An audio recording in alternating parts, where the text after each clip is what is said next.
Imagine a city with millions of citizens, where the rules are coded in ones and zeros and the criminals are invisible. Their weapon? Not a gun, but a script. Their loot? Not cash, but chaos. This isn't a sci-fi plot, it's the daily reality of Roblox. Behind the colorful worlds and friendly avatars rages a silent, high-stakes war. This is the story of Roblox's Cyberpolice, the elusive white hat hackers who aid them, and the digital detectives tracing lines of code to real-world courtrooms. The two-layered shield, how anti-cheat tries to work. Roblox's defense isn't a single wall, it's a fortress with two main layers constantly under siege. Layer 1, the client-side sentinel, Byfron, and more. This is the software running on your computer, like a vigilant guard at the gate. Its job is to monitor the game's memory and processes for unauthorized tampering, injected code, speed hacks, or aimbots. When it detects something suspicious, it can flag or disconnect the user. This is where names like Byfron, Hyperion come in, advanced anti-tamper technologies designed to make the client itself a hardened target. Layer 2, the server-side judge. This is the ultimate authority. The Roblox server is the source of truth. It validates every action. Can that player really jump that high? Did that bullet travel a possible distance in that time? Did that item spawn from a legitimate source? If the client's report and the server's logic don't match, the transaction is rejected and the user is marked. This is why some cheats work briefly, then fail. The cheat client is lying to the player, but the server isn't fooled. The why and the who, cracks in the armor and the white hats. So why do cheats still exist? Because every system has trade-offs. The lag versus security dilemma. The server can't check everything instantly without causing unbearable lag. Cheat developers exploit these microscopic gaps in validation, the milliseconds between checks. The cat and mouse game. Anti-cheat is reactive. It must analyze a new cheat to learn its signature.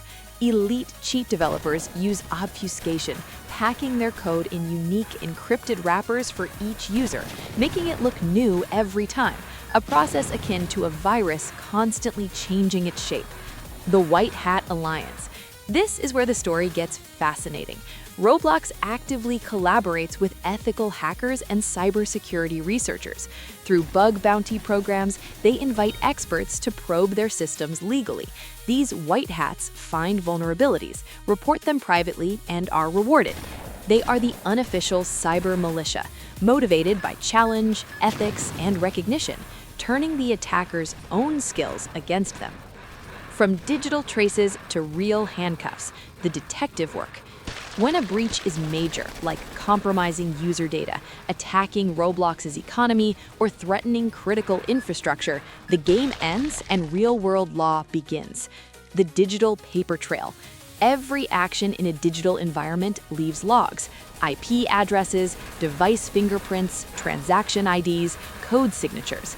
Roblox's security teams work with digital forensics experts to piece this trail together, often starting from a single anomalous event and working backwards to find the source. Following the money. In cases of fraud or theft of virtual currency, Robux, the financial trail is key. Withdrawals to real-world payment platforms create a bridge between the anonymous avatar and a verified identity. The real-world reckoning. The consequences are no longer virtual. The U.S. Department of Justice has prosecuted individuals for major Roblox-related schemes. For example, in a landmark case, perpetrators who used stolen credentials and credential stuffing attacks to compromise accounts faced federal conspiracy and computer fraud charges. These cases set a powerful precedent. The digital world is not a lawless frontier. Conclusion. The unwinnable essential war. The battle against cheats in Roblox is, in a sense, unwinnable. As long as there is code, there will be those who seek to bend it. But that's not the point. The true purpose of this cyber police force is not utter eradication, but containment, deterrence, and trust. It's about making the cost of cheating too high for most, responding swiftly to threats, and creating an ecosystem where millions feel safe enough to play, create, and invest. It's a vast, complex operation, part coding, part psychology, part old-fashioned detective work. So the next time you hit play, remember you're entering a space protected by an invisible, ever-evolving army of coders, ethicists, and lawyers, all working to keep the chaos at bay and the playground open for everyone. The Shadow War never sleeps, but neither do its guardians.